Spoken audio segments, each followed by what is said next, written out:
अस्सलाम वालेकुम। मेरा नाम सुंदर फैसादी है और मैं कंसल्टेंट क्लिनिकल साइकोलॉजिस्ट हूँ। उर्दू में कॉमनली माहिर नफ्सियात कहते हैं।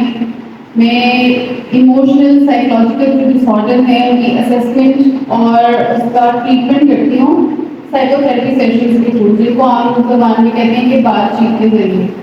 साइकेट्रिक जो इश्यूज हैं उनका दो तरह से ट्रीटमेंट होता है। एक होता है मेडिसिन से, दूसरा होता है थेरेपी से। मेडिसिन का जो ट्रीटमेंट है वो साइकेट्रिस्ट करता है, जिन्होंने एमबीबीएस किया होता है, और जो साइकोथेरेपी सेशन है वो साइकोलॉजिस्ट प्रोवाइड करते हैं।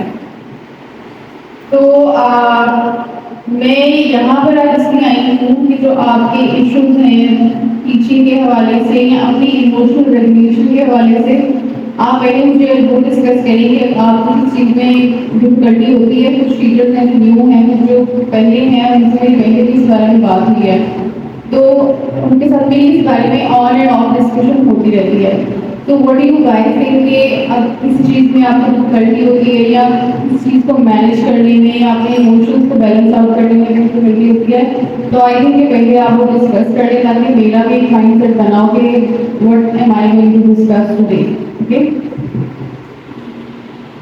रोना जब भी आता है, मतलब कोई भी छोटी से छोटी बात होगी ना, और कोई भी मुझे कुछ भी कह देगा, चाहे मैं बहुत ही मैं इनर बहुत स्ट्रॉन्ग हूँ, लेकिन जाहिर तौर पर अगर मुझे कोई भी छोटी सी भी बात कह देगा, चाहे आपने कह दी या इसने कह दी, मतलब उस बात की कोई वैल्यू नहीं होगी, लेकिन फिर भी मैं जो है ना, मैं उसी टाइम अपने इमोशंस को है ना वो खो बैठती और मैं रोने लग जाती।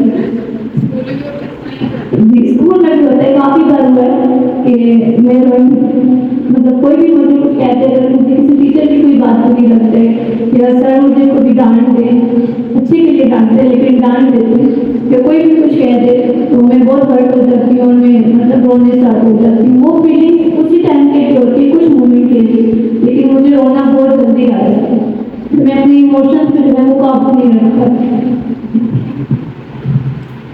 थैंक यू शेयर करने के लिए। अभी आपको इस तरह से कुछ आपको ओपन अप करना ईजी नहीं होता है। सो आई रियली अप्रिशिएट कि आपने अपना एक्सपीरियंस हमारे साथ शेयर किया।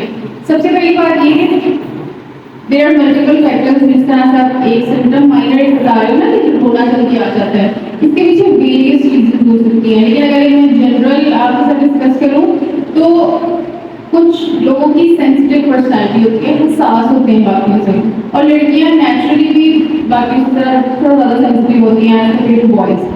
अब द फर्स्ट प्रॉब्लम इज जो कि मैं सेशन में बहुत ऑब्जर्व करती हूँ कि there is lack of emotional intelligence. हम लोग पढ़ाई की इंटेलिजेंस के बारे में बात करते हैं, हमें कोई नाम भी सिखाए ना हमें आ जाता है, पढ़ना लिखना आ जाएगा, हम खुद पढ़ लेंगे, ट्यूशन चले जाएंगे, अकेडमी चले जाएंगे, लेकिन इमोशनल इंटेलिजेंस हमें कोई नहीं सिखाता।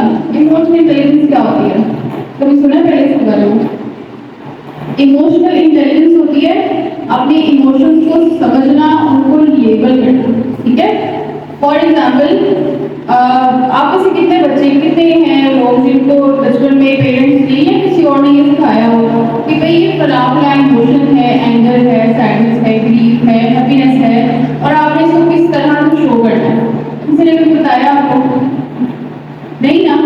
एक वो होता था कि अगर बच्चे रो रहे हैं या टेंट्रम शो कर रही है, बच्चों को मेल्टडाउन आ गए, तो बस चुप कर दो, चुप कर दो, ये डांट पड़ जानी ओवर से और आप उसको बिल्कुल एकदम चुप करवा देते हैं।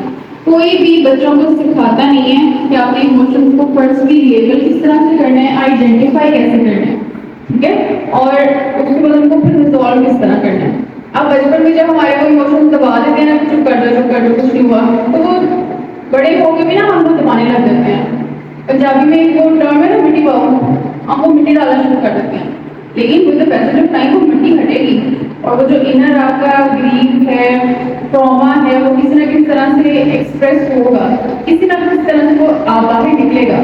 जैसे हम कहते हैं ना कि मोस्टली लोग कहते हैं गुस्सा आता है, गुस्सा आता है, बहुत गुस्सा आता है। अगर आप वो गुस्से को एनालाइज करें तो उस गुस्से के नीचे सैडनेस होती है, दुख होता है, बिलीफ होता है, कोई दर्द होता है जो हम छुपा रहे होते हैं, लेकिन वो हमें सिम्टम जो है वो गुस्से वाले आ रहे होते हैं। और सबसे इम्पोर्टेंट बात कि दूसरों के बिहेवियर को भी लेबल करना एक इम्पॉर्टेंट फैक्टर है।